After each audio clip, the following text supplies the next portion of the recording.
The apartment key feels wrong in my hand. Too light, too new. But the landlord assured me this was it. Unit 4C, 4th floor, corner apartment with the blue door. I run my fingers along the wall, counting doors as I pass. 1, 2, 3. This should be it.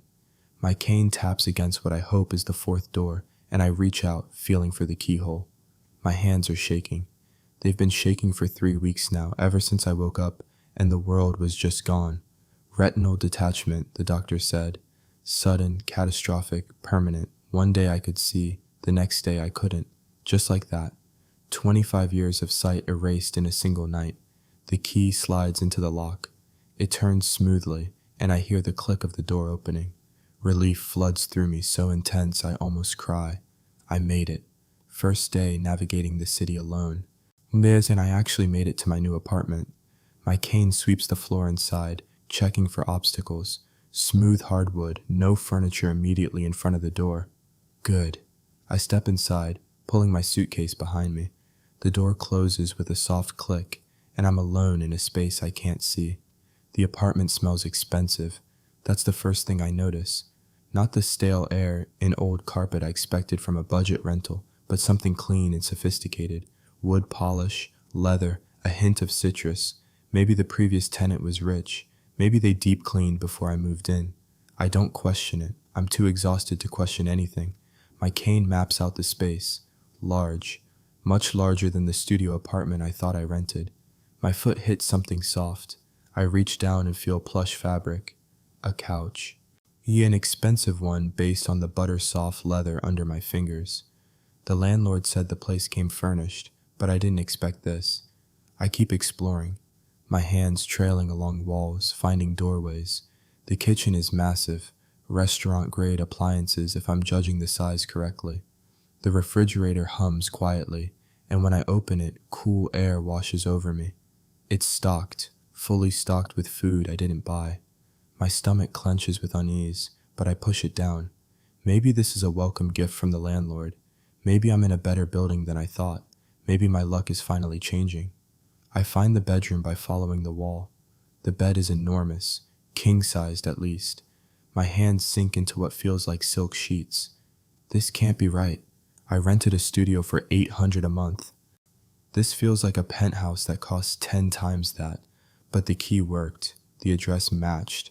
I'm in Unit 4C like I'm supposed to be. I sit on the edge of the bed, my body finally giving in to exhaustion. The move, the navigation, the constant fear of walking into traffic or falling downstairs, it's all catching up to me. I'll figure out the apartment situation tomorrow. Right now, I just need to sleep. I lie back on those silk sheets and let the darkness take me. At least in sleep, being blind doesn't matter. I wake to the sound of voices, male voices, deep and close. My entire body goes rigid. Someone is in the apartment.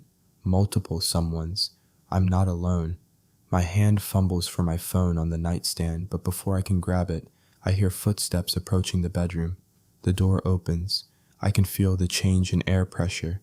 I smell 3 distinct scents flooding the room. All alpha, all unfamiliar, all dangerous. "Who's in my bed?" one of them says.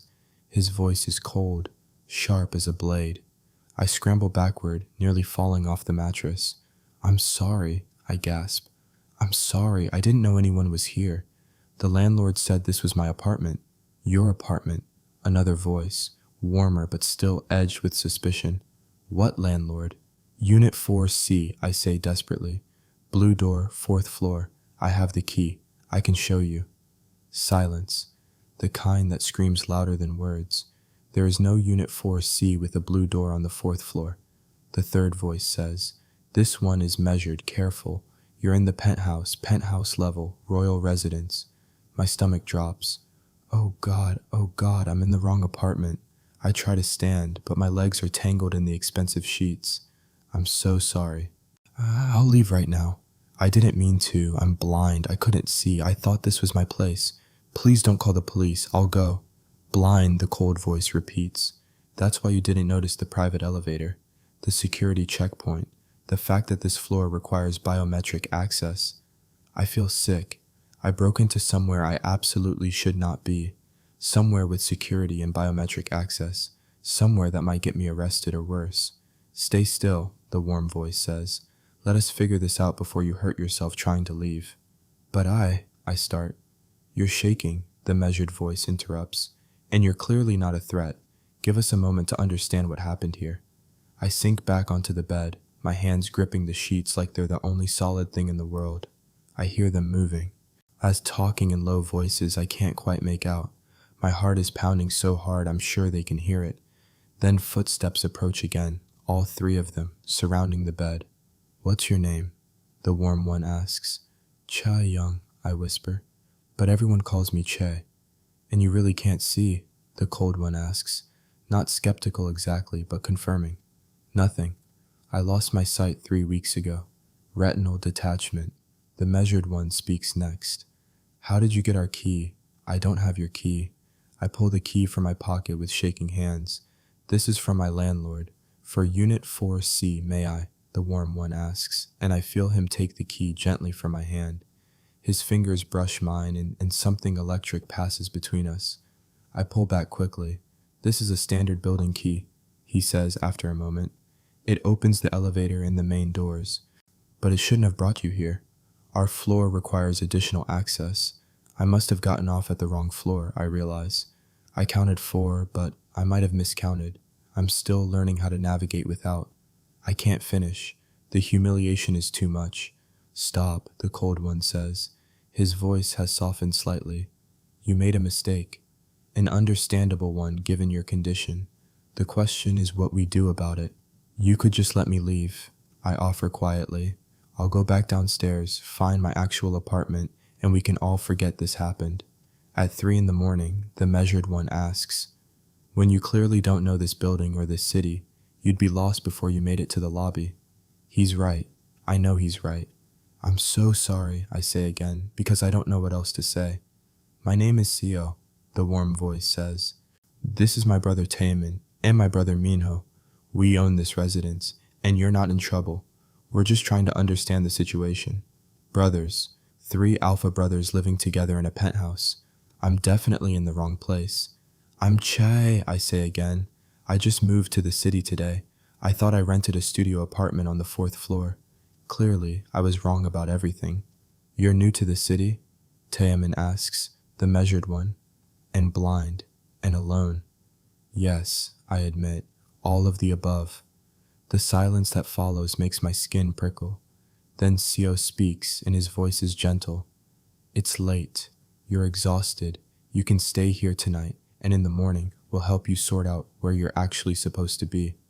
Stay here, I repeat, in your penthouse, with 3 strangers. We're not going to hurt you, Minho says. The cold one. His voice has warmed slightly. And you're clearly not in any condition to navigate on your own right now. The guest room is down the hall. You'll be safe there. Welcome to BL Story Heaven. I hope you all are doing great. If you are new here, please hit the subscribe button for more stories. Now sit back, relax, and enjoy today's story. This one is about wrong doors, right people, and discovering that sometimes getting lost is the only way to find home. I barely sleep in the guest room they give me. It's enormous. I can tell by the way my footsteps echo when I use the bathroom. The bed is even more comfortable than the one I accidentally claimed in what I now know is probably Minho's room. My mind races all night. Who are these people? What kind of brothers own a penthouse that requires biometric security? And why are they being so kind to a stranger who broke into their home? Morning comes with the smell of coffee. Rich, expensive coffee that makes my stomach growl. I haven't eaten since yesterday morning, too nervous about navigating the city to stop for food. A soft knock at the door makes me jump. Yes, I call out, trying to sit up without looking like a complete disaster. It's Seo, he says. Can I come in? Please. The door opens and his scent fills the room. Warm cedar and something sweet I can't identify. I brought you coffee, he says, and breakfast if you're hungry. I made French toast. You didn't have to do that, I start, but he interrupts gently. You're our guest, even if you didn't mean to be. I feel him sit on the edge of the bed, feel the mattress dip with his weight. He places what must be a tray on the nightstand. Can you eat on your own? He asks, carefully. Or would you like help? I can manage, I say, probably too quickly. I'm still learning, but I can do it. Of course. He doesn't move away, though. I fumbled for the tray, find the plate by touch. The French toast is still warm, and when I take a bite, it's the best thing I've tasted in weeks. This is amazing, I say honestly. Thank you. My pleasure, Seo replies, and I can hear the smile in his voice. So we called the building management this morning. Turns out there was a mix-up with the apartment assignments. My heart sinks. I knew it. I knew I messed up. You didn't mess up, Seo says quickly.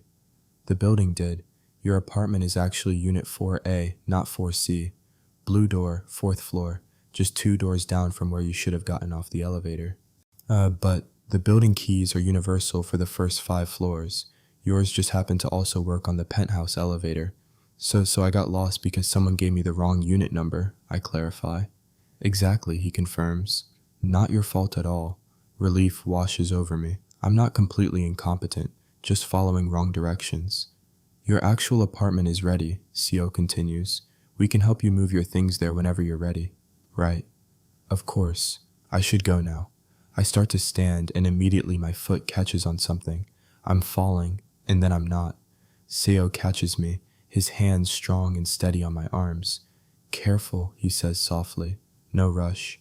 But I'm pressed against his chest now, can feel the solid warmth of him, smell that cedar scent up close. My omega instincts stir, whispering things I absolutely should not be thinking about a stranger who's just being kind. I pull back quickly. Sorry, I'm still getting used to spatial awareness. I know, he says, and there's something in his voice I can't identify. Give yourself time. We finish breakfast while Seo describes the penthouse to me. It's massive, he explains. 5 bedrooms, 3 levels, private gym and office space. The 3 of them live here together, running their family business from home offices. What kind of business? I ask, curious despite myself. He hesitates. Import and export, he says finally. It keeps us busy. Something about the way he says it makes me think there's more to the story. But I don't push. It's none of my business. Taemin appears while I'm gathering my things. His scent is different from Seo's. Cool mint and something darker. More complex. We had the building send up your apartment key, he says. The correct one this time. And we've arranged for building services to help you move your belongings. You really didn't have to do all that, I protest. You're new to the city, he replies simply. Blind, alone, dealing with an administrative error that wasn't your fault. It's the least we can do. The way he says blind, it's not pitying or awkward, just factual. I appreciate that more than he knows. Minho joins us in the living room. I can tell it's him by the sharp winter pine scent and the controlled way he moves. Your apartment is smaller than you expected, he says without preamble.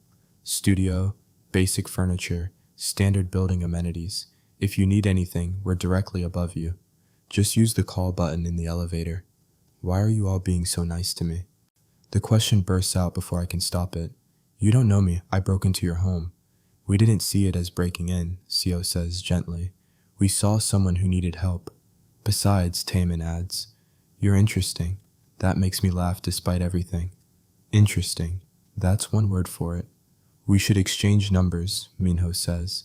In case you need assistance navigating the building or the neighborhood, we're familiar with the area. It's practical, sensible, and I agree before I can overthink it. They input their numbers into my phone using the accessibility features, their voices patient as they help me set up contacts. Then we're standing at their door, my suitcase repacked, their kindness surrounding me like a safety net I didn't know I needed. Thank you, I say, and my voice cracks slightly. For everything. For not calling the police. For the breakfast. For helping. You're welcome, all 3 of them say in slightly different tones. Seo warm, Taemin measured, Minho controlled. If you need anything, Seo adds. Anything at all. We're here. I nod, not trusting my voice, and let them guide me to the elevator. The ride down 1 floor feels longer than it should. The doors open, and I count 2 doors down like they instructed.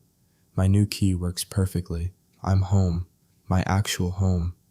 But as I step inside the tiny studio that smells like industrial cleaning products and old carpet, All I can think about is the penthouse above me, the brothers who showed me more kindness in one night than I've experienced in months, the sense that made my omega instincts sing, the feeling that I've just walked away from something important. I'm being ridiculous. They were just being nice.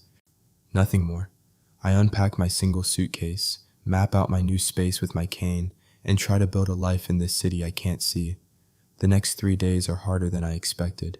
Everything is a struggle. Finding the bathroom in the dark, locating food in the tiny kitchenette, navigating to the building entrance without getting lost. I drop a plate on the second day, and it shatters into pieces I can't see to clean up. I spend an hour on my hands and knees, feeling for shards, and still cut my hand on a piece I missed. On the third day, I try to go grocery shopping. I make it halfway to the store before my cane catches on a crack in the sidewalk and I fall. Hard. My hands scrape against concrete. My knee screams in protest and I just sit there on the sidewalk fighting back the tears. A hand touches my shoulder. Gentle, careful. Che. Sio's voice. Are you all right? I nod, lying through my teeth. I'm fine. Just tripped. You're bleeding, he says. And you've been sitting here for 5 minutes. I've been watching from across the street. Were you following me? I ask, and I can't tell if I'm grateful or embarrassed. I was running errands and saw you leave the building. He admits, wanted to make sure you were okay. Clearly, I was right to worry. Let me help you up. His hands are strong and steady as he lifts me to my feet. My knee protests and I wince. Can you walk? He asks. I think so. Good. My car is right here. I'm taking you back home. I should finish my shopping, I start, but he interrupts firmly. You're hurt. Shopping can wait.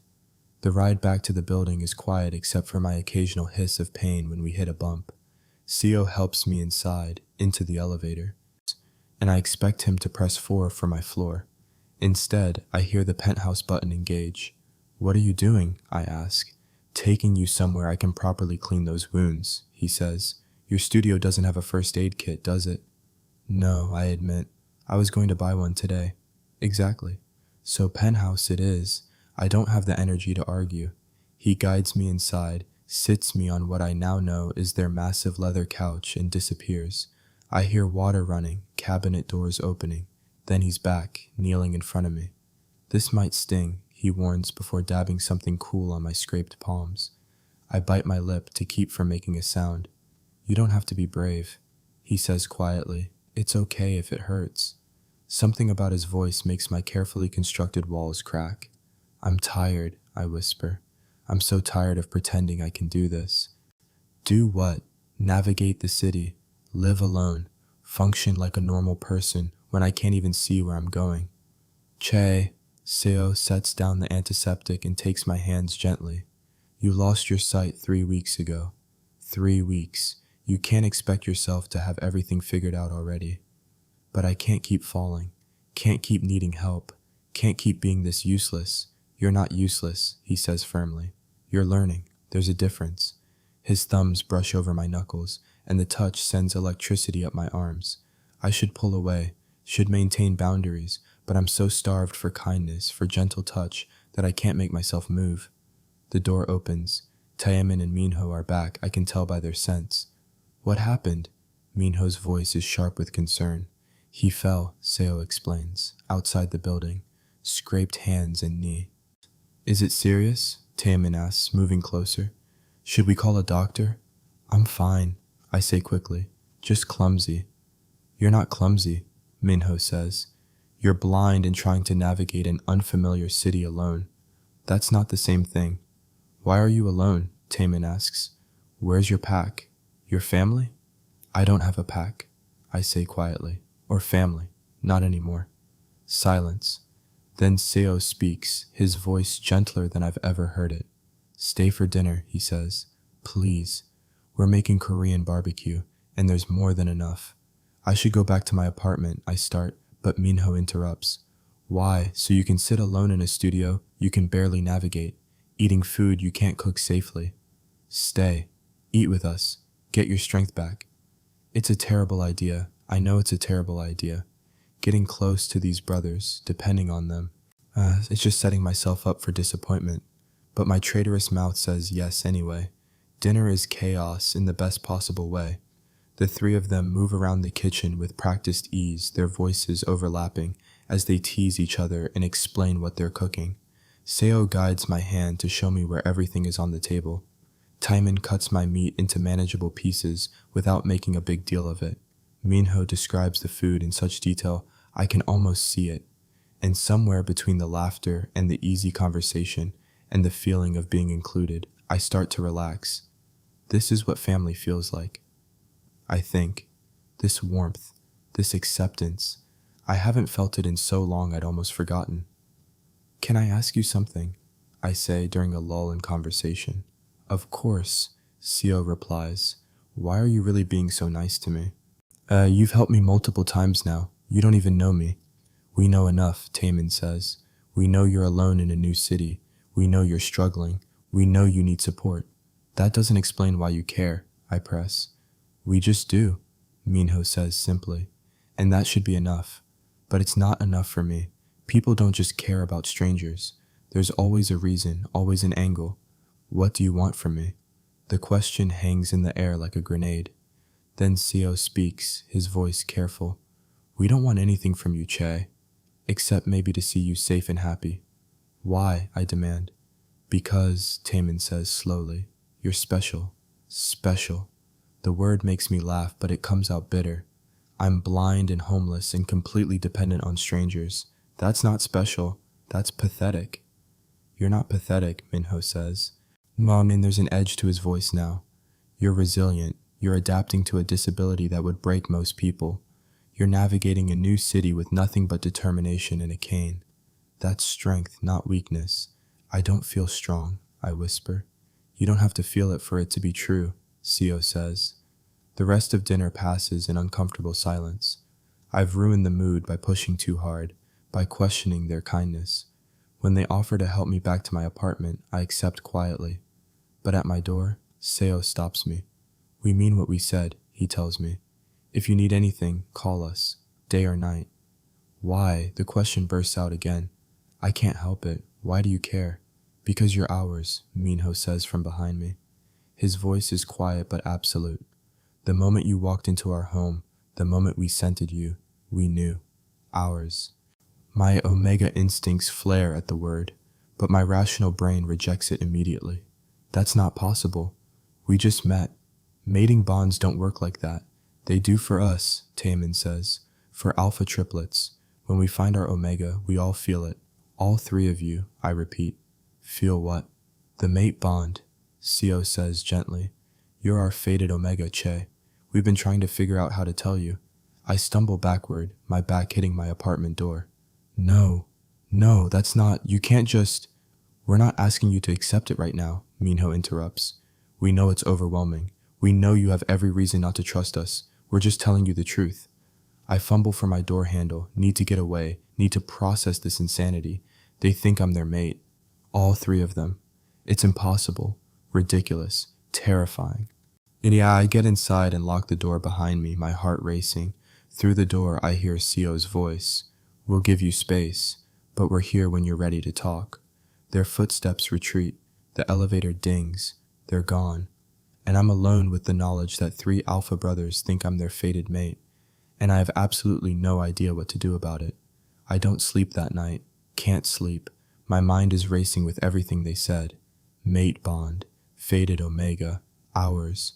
It's absurd. We barely know each other. But my omega instincts are screaming that it's true.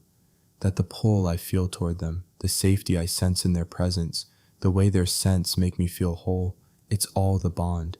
By morning, I've made a decision. I'm going to ignore it. Pretend the conversation never happened. I'd focus on building my independence so I don't need anyone, mate bond or not. I avoid the penthouse for a week. When I hear them in the hallway, I wait until they're gone before leaving my apartment. When they text to check on me, I send brief responses. I'm fine. I'm managing. I don't need help. It's a lie. I'm not managing. I'm barely surviving. But I refuse to depend on people who think I'm their mate just because of some biological imperative. On day 8, I'm trying to figure out the building's laundry room when I hear footsteps. Familiar footsteps. Che, Taemin's voice. We need to talk. I don't think we do, I say, not looking up from the washing machine. I can't figure out how to operate. Yes, we do. You've been avoiding us. You noticed, I say dryly. Of course we noticed. His hand touches my shoulder, gentle but firm. You're scared. I can smell it. I'm not scared. I'm being smart. There's a difference. Smart would be accepting help when you need it, he says. You're drowning in independence you can't afford. I can afford it just fine. I lie. The washing machine beeps, mocking me. I still can't figure out which button starts the damn thing. Here, Taemin says, and his hands cover mine. This button, this setting, this is how you start it. His breath is warm against my ear, his scent surrounding me. I should pull away, should maintain distance, but I'm so tired of being alone, so tired of fighting. What do you want from me? I whisper. Just the truth, he says. Why are you really avoiding us? Because if I let myself believe in the mate bond, I say quietly, and it's not real, it'll destroy me. Who said it's not real? Taemin asks. You felt it, didn't you? The pull. The recognition. The sense that we're meant to fit together. Yes, I admit. And that terrifies me, because I've spent my whole life learning that things that seem too good to be true always are. We're real, he says firmly. The bond is real, and we're not going anywhere, whether you accept it or not. That's not fair, I say. You can't just decide we're mates and expect me to go along with it. We're not deciding anything, Taemin says. We're recognizing what already exists. There's a difference. I don't respond. Can't respond. He's right, and I hate that he's right. The washing machine starts, and Taemin steps back. Think about it, he says. Take all the time you need. But know that we're here. We're not leaving. We're not giving up on you. He leaves me there in the laundry room, surrounded by the scent of mint and the knowledge that I can't keep running forever. 2 days later, my building loses power. Complete blackout. I'm sitting in my dark apartment, and I realize something ironic. For the first time since I went blind, everyone else is in the dark too. I'm not at a disadvantage anymore. I'm the one who knows how to navigate without sight. I make my way to the hallway, using my cane to help neighbors find the stairs, directing them with my voice. It feels good, useful, like I have something to contribute. Then I hear a crash from above. The penthouse. Without thinking, I'm moving, climbing the stairs by memory, counting floors. The penthouse door is open. Hello, I call. Is everyone okay? Che, Sio's voice, surprised. What are you doing here? I heard a crash. Wanted to make sure you were all safe. Minho knocked over a lamp, Taemin explains. We're fine, but how did you get up here in the dark? I walk in darkness every day, I say simply. This isn't that different. Silence. Then Sio laughs. You're right. For once, you're the one with the advantage. Come in. Tell us how to navigate this. I spend the next hour teaching 3 alpha brothers how to move through their own home without sight, how to trail hands along walls, how to count steps, how to use sound to orient themselves. They're terrible at it at first, bumping into furniture, getting disoriented. But they listen, they learn, they trust my guidance. And something in me settles. This is what partnership looks like. Not me depending on them, but us helping each other. Trading strengths and weaknesses, being a team.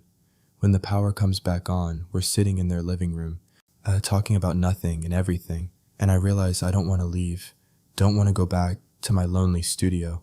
Want to stay here with them in this feeling of belonging. I think I'm ready to talk about the mate bond, I say into the comfortable silence.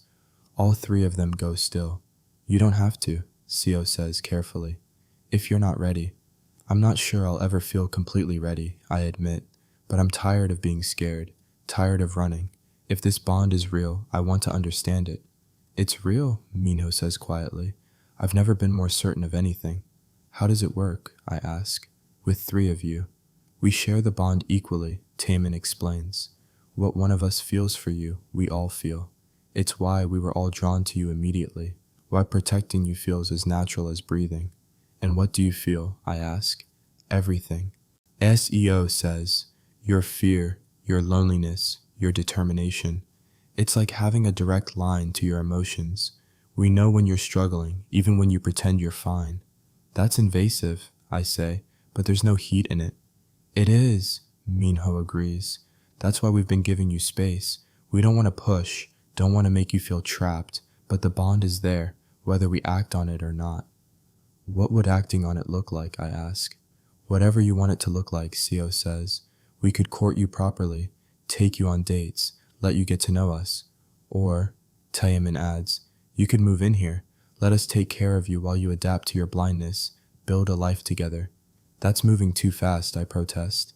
Is it? Minho asks. You're already here half the time, already eating with us, accepting our help. The only thing that would change is making it official. I don't know, I say. This is all happening so fast. It's been weeks since I went blind. I'm not in a place to make life decisions. Then don't decide, Co says. Just stay tonight. One night. See how it feels to not be alone. One night, I repeat. Just tonight. If that's all you want, he confirms. But we hope it'll be more. I stay that night, and the next night, and the one after that. Somewhere around day 5, I stop calling it staying and start calling it living. They give me the bedroom I accidentally claimed that first night. Minho's room, it turns out. He moves to the guest room without complaint, insisting I need the space more than he does. Co teaches me to navigate their kitchen, walking me through where everything is stored. Taemin sets up accessibility features throughout the penthouse, making sure I can be independent even in this massive space. And slowly, carefully, I let myself believe this might be real. Living with them is different from anything I've experienced. The first week is an adjustment. I'm used to silence, to being alone with my thoughts and my darkness. But the penthouse is never quiet. There's always someone moving, cooking, working. The sounds become familiar landmarks. Seo's soft humming when he cooks. Taemin's keyboard clicks when he works. Minho's measured breathing when he reads. Each brother has his own rhythm, and I learn to recognize them all. Seo is the caretaker, and I notice it in 1,000 small ways. He's the one who remembers I don't like my coffee too hot, who adjusts the temperature before handing it to me. He's the one who notices when I'm getting overwhelmed by too much stimulation and quietly guides me to a quieter space. He's the one who sits with me on bad days, when the frustration of being blind crashes over me like a wave and just holds my hand without trying to fix it. One morning, I'm struggling to find my favorite sweater in the closet they've organized for me. I can feel clothes, but can't identify them by touch alone. I'm getting frustrated, my hands moving faster, more erratic. Then Seo's there, his presence calm and steady. Here, he says gently, this is the blue one you like. It's soft cotton, ribbed at the collar. I put it on, and it is my favorite sweater. How did you know? I ask. I pay attention, he says simply, to what you reach for when you're comfortable, what you avoid, what makes you smile. That's not creepy at all. I say, but I'm smiling. He laughs, warm and genuine. I prefer to think of it as caring. There's a difference. Taemin is the problem solver, and his solutions are always creative. The second week I'm there, I mention casually that I'm having trouble keeping track of time without being able to see a clock. The next day, there's a watch on my wrist. It's tactile, with raised markers I can feel, and it speaks the time when I press a button. I didn't ask for this, I tell Taemin. I know, he says, but you needed it. How much did it cost, I ask, worried. That's not important. Taemin, I can't just accept expensive things without what, he interrupts. Without feeling like you owe us something. Che, you don't owe us anything. We're helping because we want to. Because seeing you struggle when there's a solution available hurts us. But I feel like a burden, I admit quietly. Then let me tell you something, Taemin says, his voice serious. Every problem you think makes you a burden, we see as a challenge to solve. Finding solutions for you doesn't drain us. It fulfills us. It's how we show love. Tangible, practical love. I don't know what to say to that. So I just nod and wear the watch and try to accept that maybe being helped isn't the same as being weak. Minho is the protector, and it shows in how aware he is of everything. The first time I try to go down to the lobby alone, I make it as far as the elevator before I hear his voice behind me. Where are you going? He asks. Just to get the mail, I say. Were you going to tell anyone? I didn't think I needed permission, I say, a bit defensive. You don't, he clarifies, but it's helpful if someone knows where you are. In case something happens. I'm just going to the lobby, I point out. I'll be fine. I know, he says, but I'm coming anyway. Not because I don't trust you, because if something did happen and I wasn't there to help, I'd never forgive myself. We go to the lobby together, and I realize he's not hovering. He's just present, walking beside me, letting me load, but ready to steady me if I stumble. It's different from my parents, who watched me like they were waiting for me to fail. Minho watches like he's ready to catch me. There's a difference. One night, I can't sleep. The darkness that's always there, always pressing, feels heavier than usual. I'm not blind just at night anymore. I'm blind always, and sometimes the permanence of it crushes me. I get up, intending to get water, and I hear movement in the living room. Who's there? I call out softly. Minho, he answers. Can't sleep either. I make my way to the couch, settling beside him. What are you thinking about? I ask. You, he says honestly, how you're adjusting, if we're helping or making it worse. You're helping, I assure him, even when you hover. I don't hover, he protests, but there's a smile in his voice. You absolutely hover, I counter, but I'm starting to understand why. Because you care. Yes, he admits, we all do. More than is probably reasonable given how recently we met. The mate bond, I say, does it always feel this intense? I don't know, Minho says. You're our first Omega, our only Omega, so we have nothing to compare it to. But yes, it feels intense, like you've always been part of us and we just didn't know you were missing until you showed up. Together. They create a support system I didn't know I needed, but they also give me space to be independent. They don't hover, well, Minho hovers a little, but they don't treat me like I'm fragile. When I want to try cooking, Sio stands back and lets me figure it out, only stepping in when I ask for help. The first time I attempt to make dinner, I nearly set off the smoke alarm. The kitchen fills with the smell of burning vegetables, and I'm frantically trying to find the pan to take it off the heat. Seo appears beside me, calm as ever. The pan is here, he says, guiding my hand, and the heat dial is here. Turn it all the way left. I do, and the sizzling stops. I ruined dinner, I say, defeated. You learned where the heat controls are, he counters. That's not ruining, that's practicing. Next time will be better. When I insist on doing my own laundry, Taemin shows me once and then trusts me to remember. He walks me through the entire process, having me feel each button, each dial, memorizing the layout. Then he steps back. Your turn, he says. I hesitate. What if I mess up? Then you'll learn what not to do, he says simply. That's how learning works. I do my laundry, and yes, I accidentally put a red shirt in with the whites, turning everything pink. But Timon doesn't criticize. He just adds color-safe bleach to my shopping list and reminds me to sort by touch and scent instead of color. Problem solved. Lesson learned. Independence maintained. When I need to go out, Minho offers to accompany me, but doesn't insist if I want to go alone. Though, after the incident where I fell, he does insist on me having a phone with GPS tracking. Just so we know where you are, he explains. Not to control you, just to help if you need it.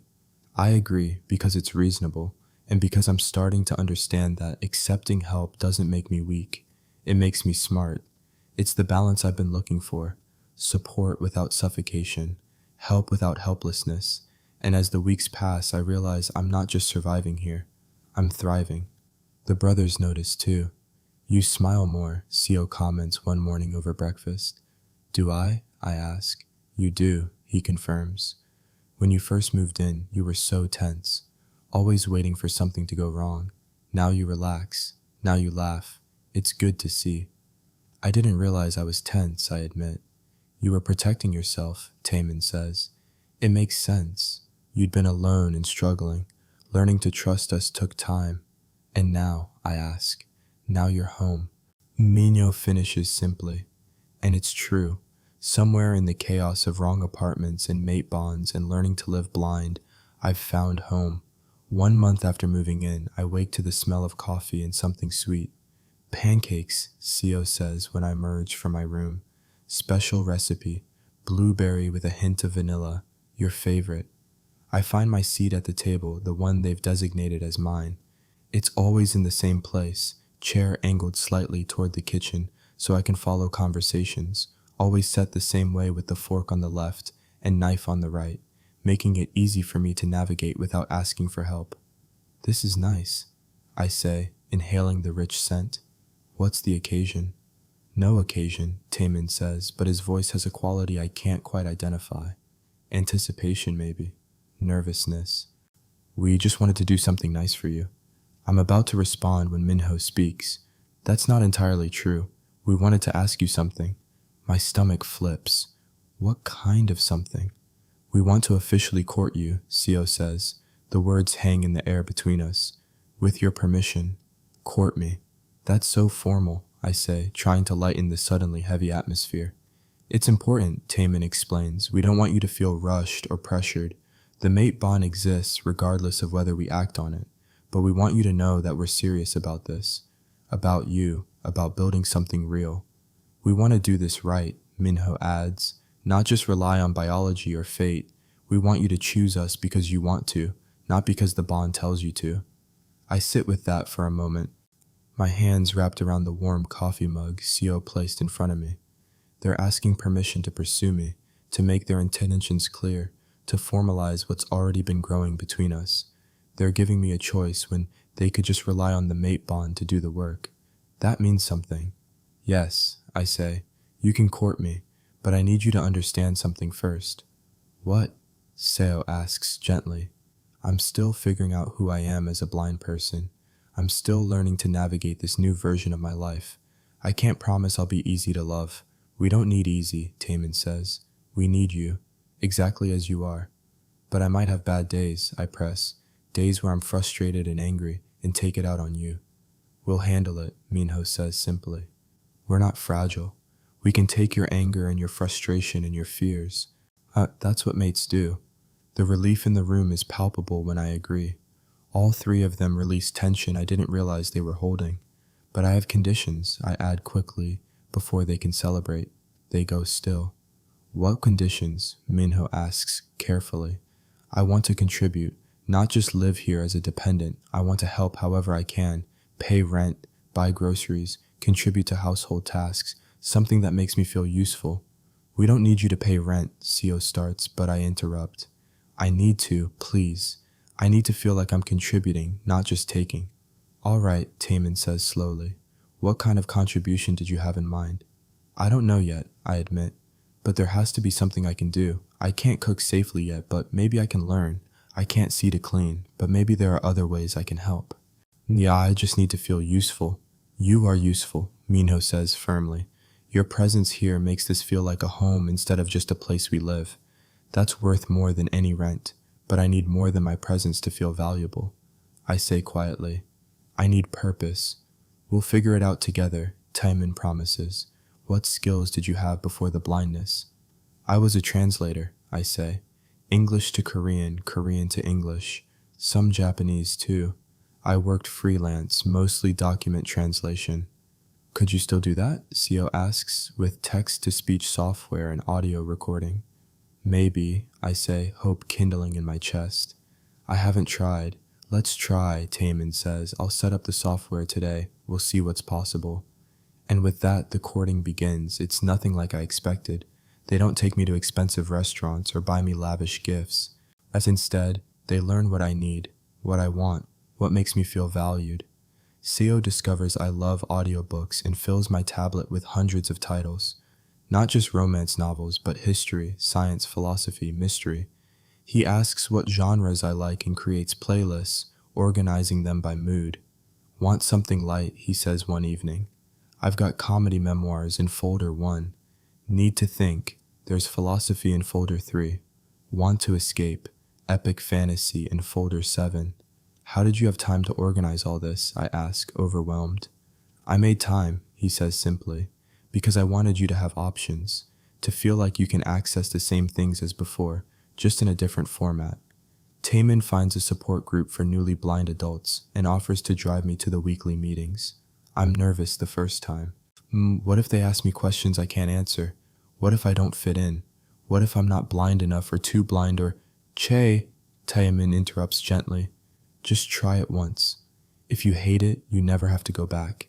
The support group changes everything. I meet other people navigating blindness, some recent like me, others who've been blind for years. They share tips I never would have thought of: how to organize a closet by texture, how to navigate public transportation, how to tell people you're blind without making it awkward. I come home after that first meeting with more hope than I've had in months. It went well, Taman asks, though from the bond I know he can feel my lightness. It was amazing, I say. They get it. They understand what it's like. I'm glad, he says. You deserve community, not just us. Minho teaches me self-defense, adapting techniques so I can protect myself without sight. I know you feel vulnerable, he explains on the first day. Blindness makes you a target for people with bad intentions. But you don't have to be helpless. These techniques rely on touch and sound, not vision. I'm skeptical at first. How can I defend myself when I can't see an attack coming? But Minho is patient. He teaches me to recognize the sound of approaching footsteps, to sense changes in air pressure when someone moves close, to use my other senses to compensate for sight. By the third week, I can detect when he's about to grab me and counter the move before he makes contact. Good, he says, pride evident in his voice. You're learning to trust your instincts. But I still can't see, I point out. No, he agrees, but you can hear, feel, sense. That's enough. More than enough. They court me by seeing me, by understanding that independence matters more than gifts, that competence matters more than comfort, and I fall for them. Not just one, but all three. Seo's gentleness that makes me feel safe. Taemin's intelligence that challenges me to grow. Minho's strength that protects without smothering. They fit together like pieces of a puzzle, each one complementing the others, and somehow, impossibly, I fit with them too. 2 months in, I'm confident enough in the penthouse to move around freely. I know the layout by heart now. 15 steps from my bedroom to the bathroom, 22 steps to the kitchen, 30 steps to the living room. I've memorized it all, turned their home into a map in my mind. I wake up early one morning, earlier than usual, and decide to make breakfast for them for once. It's always them cooking for me, caring for me. I want to do something in return. I'm halfway through mixing pancake batter, using touch and smell, and the tactile measuring cups Taemin bought me when I hear footsteps.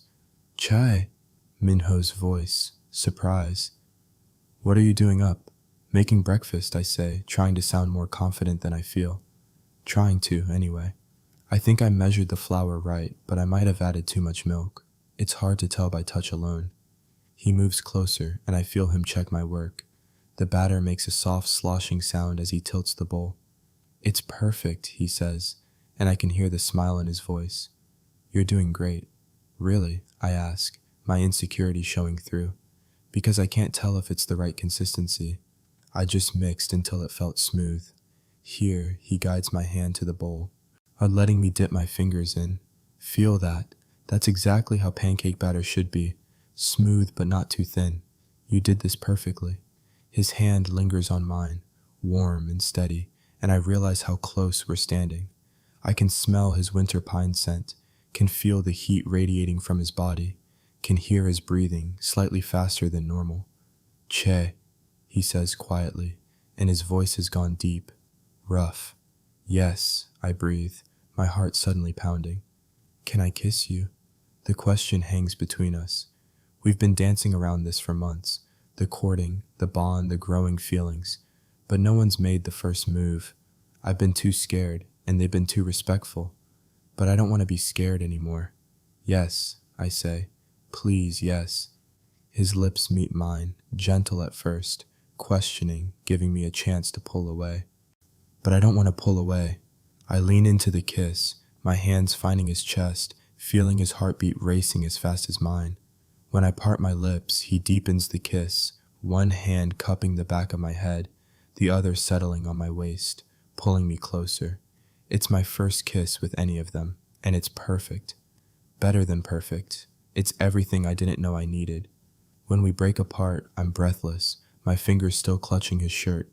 I've been wanting to do that for weeks, he admits, his forehead resting against mine. Why didn't you? I ask. I was waiting for you to be ready, for you to come to us instead of us pursuing you. Am I ready? I ask. I don't know. Are you? I think so, I say. I think I've been ready for a while. I was just scared. Of what? He asks, his thumb brushing across my cheekbone. Of this not being real. Us of waking up one day and realizing the bond was just biology, not actual feelings.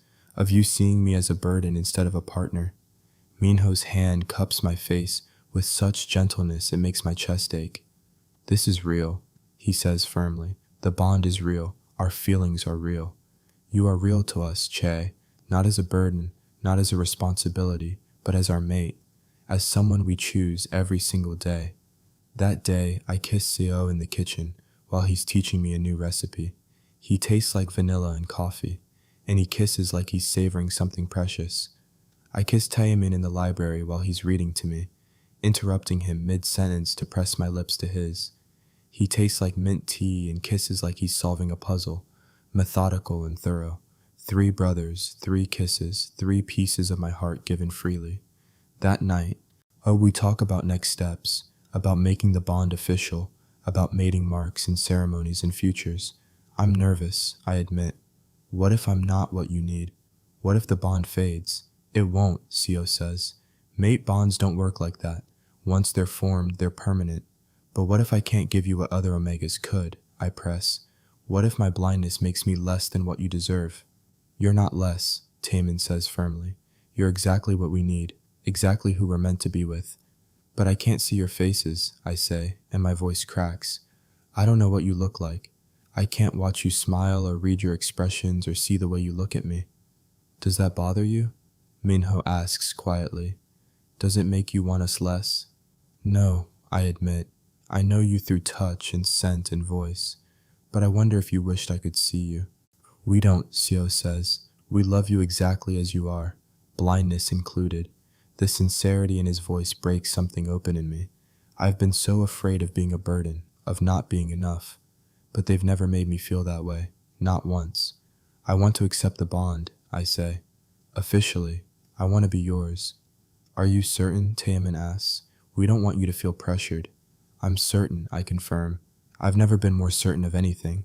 The mating ceremony is simple. Just the 4 of us in their home, speaking vows we wrote ourselves. Seo promises to always make me feel safe.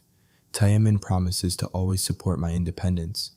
Minho promises to always see my strength. And I promise to trust them, to let them in, to build a life together despite my fears. The marking comes after. 3 bites, 3 bonds. 3 alpha brothers claiming me as theirs. I expect it to hurt, but it doesn't. It feels right, complete. Like pieces of me I didn't know were missing finally clicking into place. And then I feel it, the bond, fully formed and undeniable. Their emotions flooding into me. Love, devotion, pride. So much pride in me for accepting this, for taking this leap. I love you, I say to all 3 of them. I don't know when it happened, but I do. I love you all. We know, they say together. We felt it through the bond. After the mating, things shift in subtle ways. I'm more confident, knowing I belong. They're more relaxed, no longer worried I'll leave. We settle into a routine that feels like home. I start contributing by working remotely as a translator. My blindness doesn't affect my ability to work with audio and text-to-speech software. And I bring in income, I have purpose, I'm not just living here, I'm building here.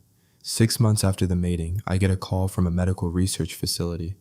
We've been developing a treatment for retinal detachment, the doctor explains. Her voice is professional but excited. Gene therapy combined with stem cell treatment and microsurgery.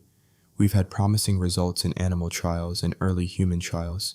We'd like you to be part of our phase 3 study, a treatment, a possible cure for my blindness. The words don't fully register at first. I sit with the phone pressed to my ear, my heart pounding, my mind racing. What would it mean to see again?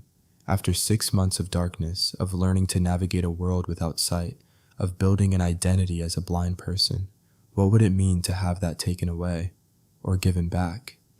I don't even know how to think about it. Do you want to do it? Seo asks when I tell them. We're sitting in the living room, me on the couch between Taemin and Minho, Seo across from us.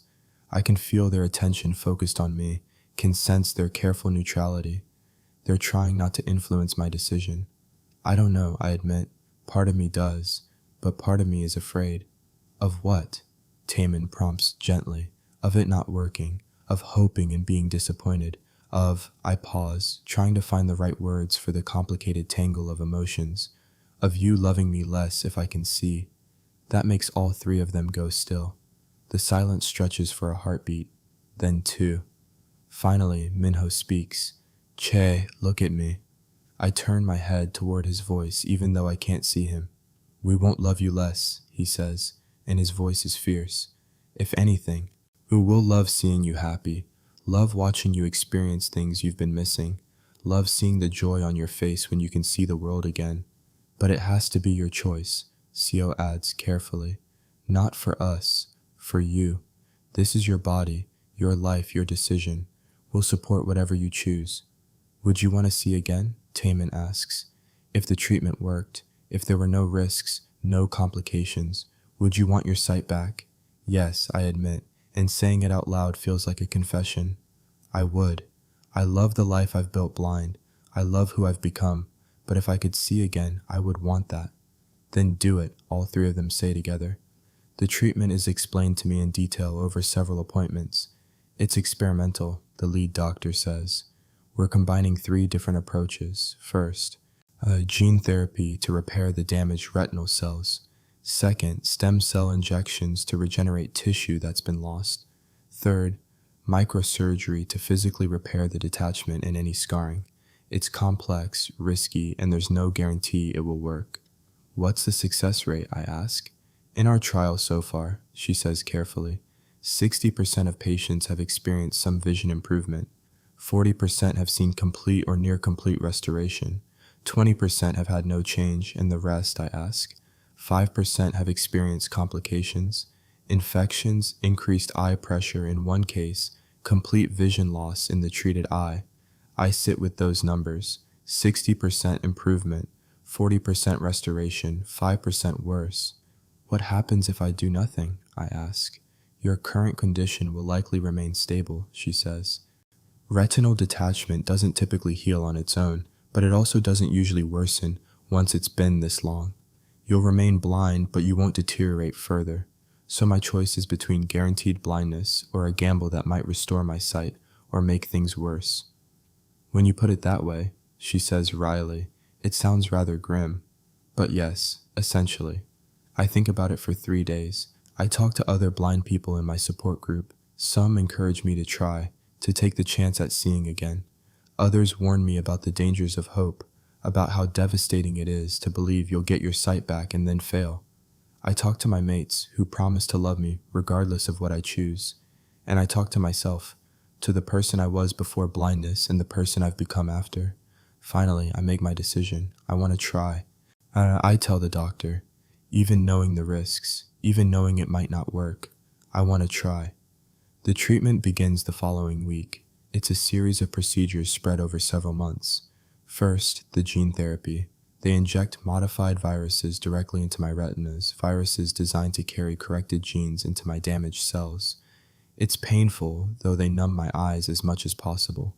I lie on the operating table, unable to see the lights they tell me are shining in my eyes, and I feel the pressure of the injection, the sting of the needle, the burning sensation as the solution spreads. You're doing great, the doctor says, just a little more. When it's done, I have to wear protective shields over my eyes for 3 days. No rubbing, no touching, minimal movement. My mates take turns sitting with me, reading to me, distracting me from the discomfort. SEO makes all my favorite foods, feeding me by hand since I can't see with the shields on. Taemin downloads every audiobook he can find about vision science, reading me the parts he thinks I'll find interesting. Minho just holds my hand, his presence steady and grounding when the waiting becomes unbearable. The second phase is the stem cell treatment. They harvest cells from my own body, modify them in the lab, then inject them into my retinas. This one hurts less but takes longer. Multiple injections over several weeks, each one precisely placed. The doctor explains that the stem cells need time to integrate, to grow, to become functional retinal tissue. We're essentially rebuilding parts of your retina from scratch, she says. It's delicate work. Between treatments, I wait. And waiting is harder than the procedures themselves. I keep checking for changes in my vision, pressing gently on my closed eyelids to see if there's any difference in the darkness. There isn't, not for weeks. Then, 3 months into treatment, something shifts. I'm sitting in the penthouse living room, listening to an audiobook when I notice something. The darkness isn't quite as absolute as it was before. There's a quality to it now, a sense of light and shadow that wasn't there before. I press my hand over my eyes, and I can see it. Just barely, just the faintest impression, but I can see the shadow of my own hand. "Sio!" I call out, my voice shaking. I think something's changing. He's beside me in an instant. "What do you mean?" "My hand. I can see my hand. Not clearly, but there's a shadow. There's something. Let me get the others," he says, his excitement barely contained. Within minutes, all 3 of them are there, crowding around me, asking questions. The doctor is called. Emergency appointment scheduled. And that night, I see my first real shadow since going blind.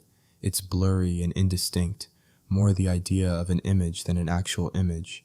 But it's there. The doctor examines me and confirms what I'm experiencing.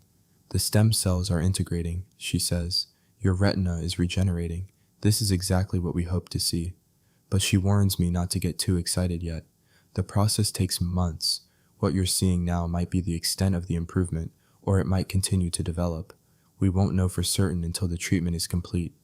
The 3rd phase is microsurgery. They physically repair the detachment, remove scar tissue, reshape my retina. It's the most invasive procedure, and the recovery is the longest. 2 weeks of lying flat on my stomach, face down, to allow my retinas to heal properly. No moving, no sitting up, nothing that might disrupt the delicate surgical repairs.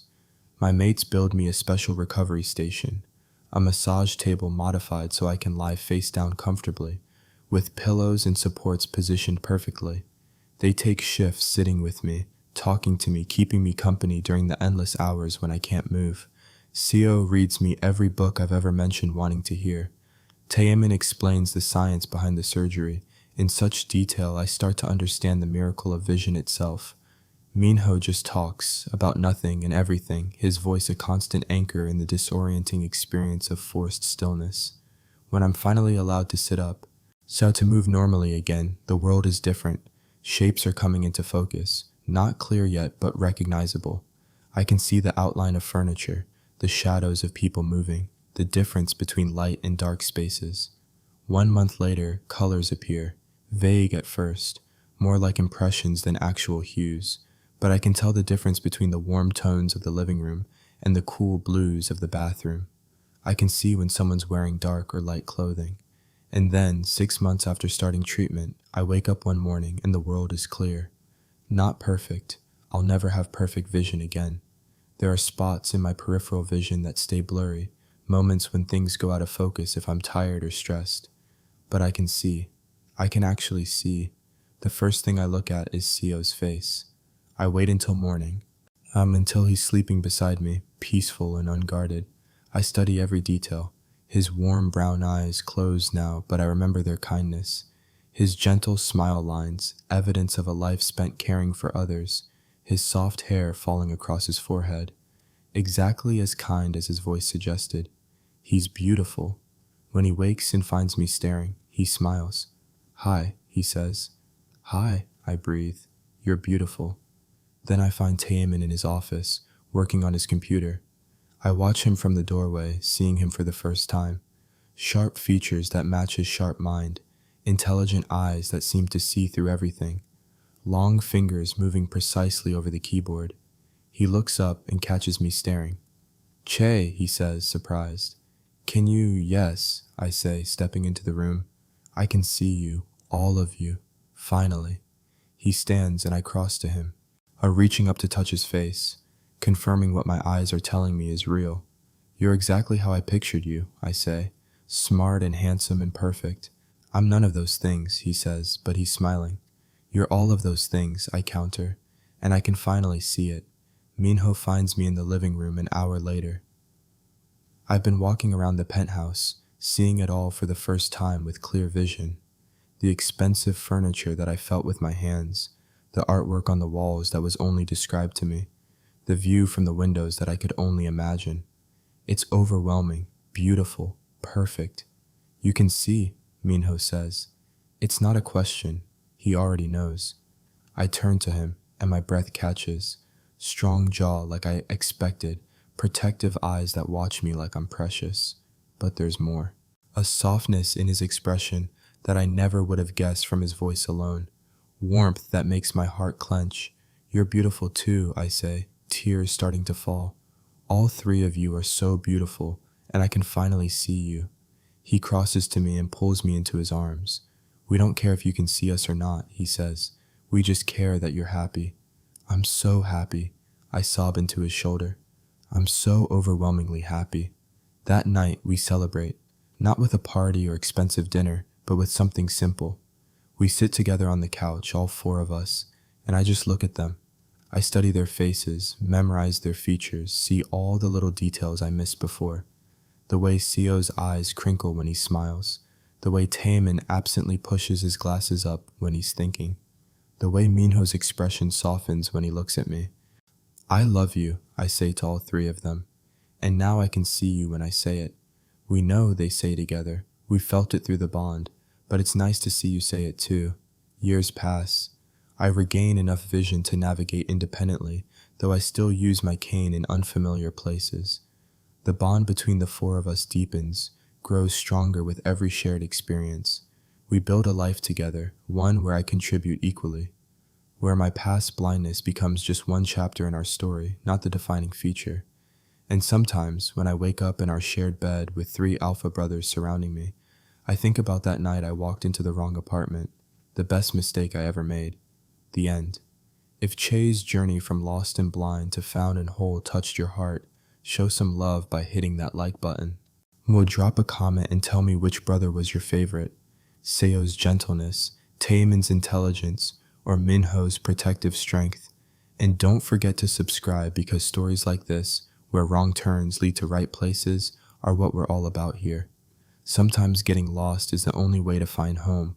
Sometimes the wrong door is exactly where you need to be. Thanks for being here.